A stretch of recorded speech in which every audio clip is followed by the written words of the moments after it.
Bihar student credit card योजना क्या है और 2020 में कितना अंतर आ चुका है, आज मैं आपको इस वीडियो में पूरा डिटेल बताऊंगा। वीडियो थोड़ा लंबा होगा तो वीडियो को पूरा शुरू से लेकर अंत तक देखिएगा, क्योंकि 2018 में मैंने एक वीडियो बनाया था जिसमें मैंने बहुत ही अच्छे से कॉन्सेप्ट क्लियर किया था। पर प्रॉब्लम ये थी कि 2018 का जो नियम था 2019 में काफी सारा चेंज हो गया और 2020 में भी जाके कुछ नियम चेंज हो गया। तो आज मैं आपको इस वीडियो में पूरा डिटेल बताऊंगा, जिसमें कि बिहार स्टूडेंट क्रेडिट कार्ड योजना क्या है, इसमें कितना तक का लोन मिल सकता है, कौन कौन से कॉलेज एलिजिबल है, आपका क्या क्या डॉक्यूमेंट्स लगेगा और भी बहुत सारी चीज है जो कि आपका कॉन्सेप्ट क्लियर कर देगा। तो चलिए फटाफट वीडियो शुरू करते हैं। इसलिए सबसे पहले जो टॉपिक उठा रहा हूं कि बिहार स्टूडेंट क्रेडिट कार्ड योजना क्या है। तो बिहार स्टूडेंट क्रेडिट कार्ड योजना एक ऐसा योजना है जिसके द्वारा बिहार गवर्नमेंट बिहार के स्टूडेंट के लिए, स्पेशली बिहार के स्टूडेंट के लिए जो कि बिहार के निवासी हैं और जो बिहार से अपना एक एजुकेशन किए हैं, उनके लिए ये योजना है। तो बिहार की किसी भी बोर्ड से या उनका काउंसिल से उनका अपना यहाँ पे एजुकेशन होना चाहिए। तो अब मैं आगे बढ़ता हूं और आपको बताता हूं कि बिहार स्टूडेंट क्रेडिट कार्ड में बिहार गवर्नमेंट बिहार के स्टूडेंट के लिए 4 लाख रुपया तक दे रहे हैं। उसमें आप अपने ट्यूशन फी को कर सकते हैं, लॉजिंग कर सकते हैं, फूडिंग कर सकते हैं। अगर मान लीजिए उसमें आपका पैसा बच जाता है तो आप उसमें लैपटॉप भी खरीद सकते हैं और साथ ही साथ अगर मान लीजिए आपका और भी पैसा बचता है तो आप स्टेशनरी के रूप में अपने अकाउंट में उस पैसे को ले सकते हैं।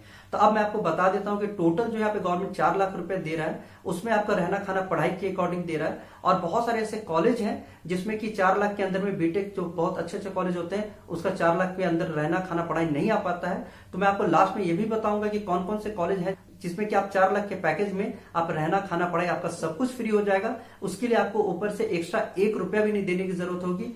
तो बहुत ही अच्छा वीडियो होने जा रहा है। तो चलिए अब मैं आपको थोड़ा सा ब्रीफ करने जा रहा हूं। अगर आपने यहाँ पे 10th का एग्जाम दिया, आपने इंटर का एग्जाम दिया है या आप अभी ग्रेजुएट हुए हैं, तो 10th और इंटर के एग्जाम के लिए जो एज का जो यहाँ पे लिमिटेशन दिया गया है वो 25 ईयर दिया गया है कि अगर आप पास जब भी होते हैं उससे आपका जो मैक्सिमम ईयर है वो 25 होना चाहिए। 25 से आपका ईयर बढ़ना नहीं चाहिए। अब मेरे ख्याल से 25 ईयर मैक्सिमम होता है। नॉर्मली जो भी 10th और इंटर जो करते हैं उनका एज जो होता है वो 14 साल से लेके 18-19 साल मैक्सिमम जाता है। अगर मान लीजिए वो 20 साल में भी कंप्लीट करते तो उसके बाद में उनके पास 5 साल होता है। तो इसलिए उनका मैक्सिमम एज 25 ईयर के अंदर ही होना चाहिए। और अगर मान लीजिए वो ग्रेजुएशन बेस पे किसी कोर्स को करते हैं, जैसे मास्टर डिग्री, MBA, MCA, किसी तरह के भी मास्टर डिग्री को करते हैं, तो उनका जो एज होना चाहिए उसमें 5 साल और एक्स्ट्रा दिया गया है, यानी कि उनका 30 साल दिया गया था। 30 साल के अंदर में सभी लोग ग्रेजुएशन कर लेते हैं। अगर 30 साल तक ग्रेजुएशन नहीं किया तो उनके लिए ये योजना नहीं है।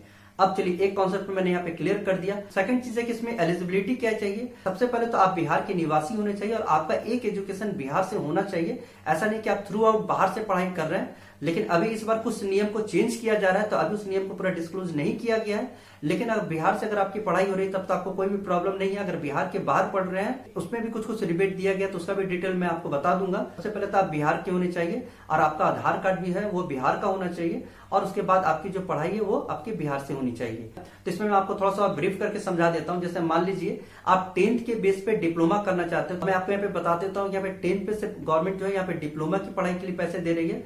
यहाँ पे डिप्लोमा या आप उसको पॉलिटेक्निक भी कहते होंगे बहुत सारे लोग। तो मैं आपको यहाँ पे एक चीज क्लियर कर देता हूँ कि अगर मान लीजिए आपका 10th बिहार बोर्ड से है तो उसके लिए आपको क्या क्या डॉक्यूमेंट्स चाहिए। आपने 10th का दिया है तो उसका आपको मार्कशीट चाहिए। अगर आपका 1-2 साल पहले एग्जाम हुआ होगा तो आपके पास उसका सर्टिफिकेट आ गया होगा, आप उसका सर्टिफिकेट देंगे तो मार्कशीट आपका लगेगा, सर्टिफिकेट लगेगा। और आपका जो अदर जो डॉक्यूमेंट्स लगेगा उसमें आपका आधार कार्ड लगता है, आपका निवास प्रमाण पत्र, ताकि आपको पता चल सके कि आप बिहार के निवासी हैं। और आपका जो आवासीय होगा वो करंट होना चाहिए। ऐसा नहीं कि आपका 2 साल 3 साल पुराना चाहिए। उसका जो भी वैलिडिटी होता है 6 मंथ, उससे ओल्ड नहीं होना चाहिए। अगर मान लीजिए उससे पुराना है तो आप अभी भी जाकर उसको अप्लाई कर सकते हैं, क्योंकि उसमें अभी टाइम होता है।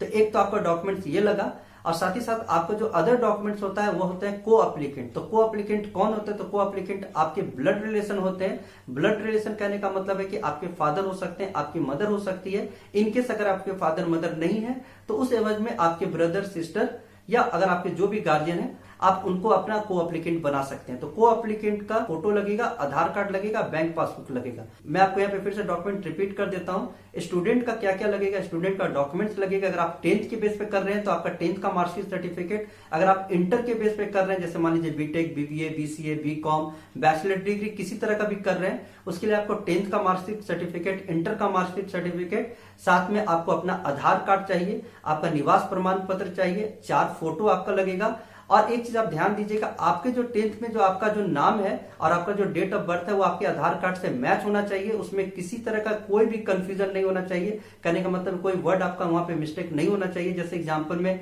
मेरा नाम धीरज है तो DSEERAJ भी लिखता है, और कभी कभी आधार कार्ड में DHIRAJ भी होता है। तो देखिए यहाँ पे डबल और आई में बहुत ही छोटा सा यहाँ पे मिस्टेक है, लेकिन कभी कभी क्या होता है कि DRCC जहां से आप अप्लाई करेंगे वहां पे वो लोग उसको रिजेक्ट कर देते हैं। तो इस चीज को आपको ध्यान देना है। अगर मान लीजिए इस तरह का कोई भी कंफ्यूजन है तो आप अपने आधार कार्ड को जाके सुधार कर लीजिएगा। इसी तरह से आपके जो भी को एप्लीकेंट होंगे, मान लीजिए आपके फादर को एप्लीकेंट है तो उनका आधार कार्ड, बैंक पासबुक और उनका 2 फोटो लगेगा। उनका जो आधार कार्ड होगा तो इस चीज पे आपको ध्यान देना है कि आपके जो डॉक्यूमेंट्स में फादर का नाम है और उनका जो आधार कार्ड में जो नाम है वो दोनों मैच होना चाहिए। अगर मान लीजिए उसमें भी कोई मिसमैच है तो उसको भी जाके आपको सुधरवाना होगा, नहीं तो बाद में जाके आपको वहां पे रिजेक्ट हो जाएगा। तो यहां तक तो आपका कॉन्सेप्ट क्लियर हो गया कि आपका क्या क्या डॉक्यूमेंट्स चाहिए। अब चलिए मैं आपको यहाँ पे सेकंड स्टेप में ले चलता हूं। जैसे मान लीजिए आप किसी कॉलेज में एडमिशन लेते हैं तो इसके लिए आपको 2 डॉक्यूमेंट्स और एक्स्ट्रा चाहिए। ये जब तक आप किसी कॉलेज में एडमिशन नहीं लेंगे तो वो डॉक्यूमेंट्स आपको नहीं मिलेगा। तो पहला जो एक डॉक्यूमेंट्स है वो है आपका बोनाफाइड और दूसरा एक डॉक्यूमेंट्स है वो है आपका एडमिशन लेटर। तो बहुत सारे कॉलेज क्या होता है कि एक ही लेटर में बोनाफाइड भी दे देते हैं और एडमिशन लेटर भी दे देते हैं, लेकिन आप वहां पे 2 लेटर वहां से मांगिएगा। पहला एक एडमिशन लेटर को सेपरेट मांगिएगा ताकि यहाँ पे कोई कंफ्यूजन नहीं हो, और सेकंड जो एक लेटर मांगिएगा वो बोनाफाइड लेटर होता है। बोनाफाइड लेटर क्या होता है, उसमें आपके कॉलेज का टोटल फी जो ट्यूशन फी होता है उसको वो मेंशन करते हैं। जैसे एग्जांपल में मान लीजिए आप बीटेक करते हैं 3 साल का, तो फर्स्ट ईयर का ट्यूशन फी, सेकंड ईयर का ट्यूशन फी, थर्ड ईयर का ट्यूशन फी उसमें मेंशन रहेगा। सेकंड आपका यहाँ पे मेस और फूड आ जाएगा, जो भी आपका हॉस्टल का खर्चा है वो भी first year, second year, third year को वहां पे एक एक करके पर्टिकुलर हर ईयर का वहां पे मेंशन करना है, नीचे में टोटल उसको इंक्लूड कर देना है। अब मान लीजिए आपका जैसे डिप्लोमा का कोर्स अगर आप मान लीजिए आपको गवर्नमेंट 4 लाख मैक्सिमम अमाउंट देगा। याद रखिएगा, गवर्नमेंट जो इस योजना में लाभ दे रहा है वो मैक्सिमम 4 लाख रुपए तक दे रहा है। अगर आपकी पढ़ाई 4 लाख तक है तो आपको पूरा 4 लाख मिल जाएगा। अगर मान लीजिए आपकी पढ़ाई 3 लाख है, गवर्नमेंट सिर्फ 3 लाख रुपए देगा और ये जो अमाउंट आएगा वो डायरेक्ट कॉलेज के अकाउंट में जाएगा, ना कि आपके अकाउंट में जाएगा। तो ये कॉन्सेप्ट आप क्लियर करके रखिएगा। आपके अकाउंट में सिर्फ एक ही अमाउंट जाता है, वो आपका स्टेशनरी जाता है। अगर आप मान लीजिए कि हॉस्टल में नहीं रहना चाहते हैं या खाना नहीं चाहते हैं, अगर आप बाहर हॉस्टल में रहना चाहते हैं, उनके अकॉर्डिंग उनका अपना एक स्लैब बना हुआ है जो कि आपका 3 टाइप का स्लैब है। उसके अकॉर्डिंग वो पैसा आपका रहने खाने का आपके अकाउंट में आता है। अगर मान लीजिए आप कॉलेज के हॉस्टल में रह रहे हैं, खा रहे हैं, तो वो पैसा डायरेक्टली कॉलेज के हॉस्टल में आएगा। यहां तक तो आपका कॉन्सेप्ट क्लियर हो गया। अब मैं आपको आगे बता देता हूं कि इस योजना में ना तो ST, SC, OBC, जनरल ये सभी लोग के लिए है। इसमें कोई बाउंडेशन नहीं है कि आप गरीब हैं कि अमीर हैं, इसमें सभी लोगों के लिए दिया जा रहा है। तो इसलिए इसमें आप टेंशन बिल्कुल नहीं लीजिए। अगर आप बिहार के स्टूडेंट हैं तो आप जितने भी स्टूडेंट हैं सभी लोग इसमें एलिजिबल हैं। कोई भी ऐसा स्टूडेंट नहीं है जो कि इसमें एलिजिबल नहीं है। कास्ट के कारण कोई भी ऐसा स्टूडेंट या अमीरी या गरीबी का कोई इसमें रेखा नहीं दिया गया है। अब मैं आपको बताता हूं कि स्टूडेंट क्रेडिट कार्ड योजना जैसे इसमें भी आपको एक लोन की अमाउंट की तरह से आपको दिया जाता है। और इतने सारे लोग स्टूडेंट क्रेडिट कार्ड योजना क्यों ले रहे हैं, उसके पीछे का सबसे बड़ा कारण है कि जैसे आप मान लीजिए अगर आप बैंक से लोन लेते हैं तो आपने मैथ में पढ़ा होगा कंपाउंड इंटरेस्ट और सिंपल इंटरेस्ट। तो जैसे अगर मान लीजिए आप बैंक से लोन लेते हैं तो बैंक वाले क्या करते हैं, कंपाउंड इंटरेस्ट के तहत मोर देन 10% या 11% जो भी उनका एजुकेशन लोन चल रहा है उसके अकॉर्डिंग वो लोग लोन लेते हैं। और मान लीजिए एग्जांपल में आपका जैसे बीटेक के लिए आपने लोन लिया तो आपका 4 साल में बीटेक कंप्लीट हुआ। 4 साल के बाद बीटेक कंप्लीट होने के 6 मंथ के बाद बैंक का लोन चार्ज वहां से स्टार्ट हो जाता है। अगर आपका जॉब लगे नहीं लगे उससे बैंक को कोई मतलब नहीं है, आपका पढ़ाई कंप्लीट हो गया। 6 मंथ के बाद बैंक जो अपना लोन चार्ज स्टार्ट कर देता है। पर स्टूडेंट क्रेडिट कार्ड योजना में क्या है कि यहाँ पे लड़कों के लिए 4% सिंपल इंटरेस्ट, ध्यान दीजिएगा कंपाउंड इंटरेस्ट नहीं, सिंपल फ्लैट। जैसे मान लीजिए आप 2 लाख का लोन लेते हैं तो आपको सिंपल 2000 के हिसाब से आपको 8000 रुपए का लोन देना होगा। जैसे मान लीजिए कि आप 4 लाख रुपए लेते हैं तो आपको 16000 रुपए देना होगा, मतलब कि 4% के हिसाब से आपको यहाँ पे लोन देना होगा। लड़के के अलावा अगर मान लीजिए कोई भी लोन लेते हैं, जैसे लड़की लोन लेती है तो उनका सिंपल 1 ही % लोन लगेगा। तो बिहार गवर्नमेंट लड़की के लिए स्पेशल ध्यान देके उनके लिए सिर्फ 1% का लोन योजना को तैयार किया गया है। जैसे मान लीजिए वो 2 लाख का लोन लेते हैं तो उनका पूरे साल भर में सिर्फ 2000 का लोन बनता है। अगर मान लीजिए उनका आपको एक टाइम दिया जाता है कि इतने साल में आपको चुकाना है, अगर आप सही टाइम से चुकाते हैं तो आपको 0.25% का बेनिफिट भी होता है, वो मैं आपको आगे बताऊंगा। अब चलिए मैं आपको आगे बताता हूं। जैसे मान लीजिए आप लोन लेते हैं बीटेक के लिए, एग्जांपल आप डिप्लोमा भी ले सकते हैं। जैसे एग्जांपल में सबसे मैक्सिमम जो कोर्स आ रहा है यहाँ पे बीटेक आ रहा है जो 4 साल का आ रहा है। जैसे मान लीजिए आप 4 साल का लोन लेते हैं बिहार स्टूडेंट क्रेडिट कार्ड योजना के तहत। अगर आप लड़का है तो आपको 4%, लड़की है तो 1% के तहत में आपको लोन मिल गया। तो क्या होगा कि आपका 15-16 हजार रुपए सैलरी है तो आपका जो EMI आएगा वो इतना नॉमिनल आएगा कि आप 7 साल के अंदर में देंगे तो आपको पता भी नहीं चलेगा। तो 4 साल तक का आपका बीटेक का कोर्स चलता है तो 4 साल तक आपको कोई भी अमाउंट देने की जरूरत नहीं है। आप एग्जाम्पल में जैसे मान लीजिए आप MBA करना चाहते हैं या डिप्लोमा करना चाहते हैं तो एमबीए 2 साल का होता है, तो आप यहाँ पे 2 साल देख सकते हैं कि 2 साल तक आपको अमाउंट देने की जरूरत नहीं है। और मान लीजिए आप डिप्लोमा कर रहे हैं तो आपको 3 साल तक अमाउंट देने की जरूरत नहीं है। तो एग्जाम्पल मैं बीटेक का बता रहा था, इसलिए आपको 4 साल तक अमाउंट देने की जरूरत नहीं है। 4 साल के बाद 6 मंथ के बाद अगर आपको जॉब लग जाता है, तब गवर्नमेंट बोलता है कि अगर आपको जॉब लग चुका है तब आप मेरा अमाउंट जो है वो 4% के हिसाब से लौटा दीजिए, वो भी सिंपल इंटरेस्ट के अकॉर्डिंग, जो कि आपके सिर्फ पढ़ाई की ड्यूरेशन में लगा था। मान लीजिए आपका 4 साल का कोर्स है तो उस 4 साल के अकॉर्डिंग आपको उसका रेट ऑफ इंटरेस्ट के हिसाब से 4% के हिसाब से लौटाना होगा। लड़की है तो 1% के हिसाब से लौटाना होगा। इनकेस मान लीजिए आपका जॉब नहीं लगता है और आपको मान लीजिए कोई जॉब लग भी रहा है या कोई इस तरह का प्राइवेट जॉब लग रहा है पर आप एबल नहीं है चुकाने के लिए, उसके बाद 6 मंथ के बाद आपको एक शपथ पत्र मिलता है, उसमें आपको वहां पे मेंशन करना रहता है कि आपको जॉब नहीं लगा। तो उसके बाद गवर्नमेंट आपको 2 साल का और एक्सटेंशन देता है। और इस एक्सटेंशन का सबसे ब्यूटी क्या है कि इस 2 साल के एक्सटेंशन में आपका कोई भी रेट ऑफ इंटरेस्ट नहीं लगेगा। आपका जो रेट ऑफ इंटरेस्ट जो 4 साल की पढ़ाई में लगा था या डिप्लोमा के 3 साल की पढ़ाई में लगा था या एमबीए के 2 साल की पढ़ाई में लगा था, वही कोर्स के ड्यूरेशन का आपका रेट ऑफ इंटरेस्ट लगेगा। आपका जो एक्सटेंशन 2 साल हुआ और 6 मंथ का जो आपको स्टार्टिंग में एक्सटेंशन मिला था वो 2.5 साल का आपको कोई भी अमाउंट नहीं देना है एक्स्ट्रा में।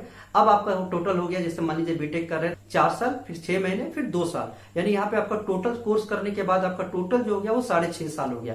6.5 साल के बाद गवर्नमेंट बोलता है कि अगर अब आपका जॉब लग गया है तो अब आप हमारे अमाउंट को वापस कर दीजिए। गवर्नमेंट का यहाँ भी कोई हार्ड एंड फास्ट नहीं है। हो सकता है कि आपका जो जॉब लगा होगा वो 20,000 का 15,000 का कोई नॉमिनल अमाउंट का, अगर मान लीजिए बहुत सारे लोग हैं, बहुत लोग को अच्छा जॉब लग सकता है, बहुत सारे ऐसे लोग हैं जिनका जॉब नहीं लगा हो या बहुत कम अमाउंट पे अगर वैसा जॉब लगा होगा, तो वैसे लोगों के लिए गवर्नमेंट ने बहुत ही अच्छा एक स्टेटमेंट दिया है। नीतीश कुमार ने खुद अपने वीडियो में बोला है अगर आपका 6.5 साल का जो ड्यूरेशन हुआ उसके बाद आप अगले 7 साल के अंदर में आप हमारे अमाउंट को वापस कर दीजिए, वो भी सिंपल इंटरेस्ट के अकॉर्डिंग।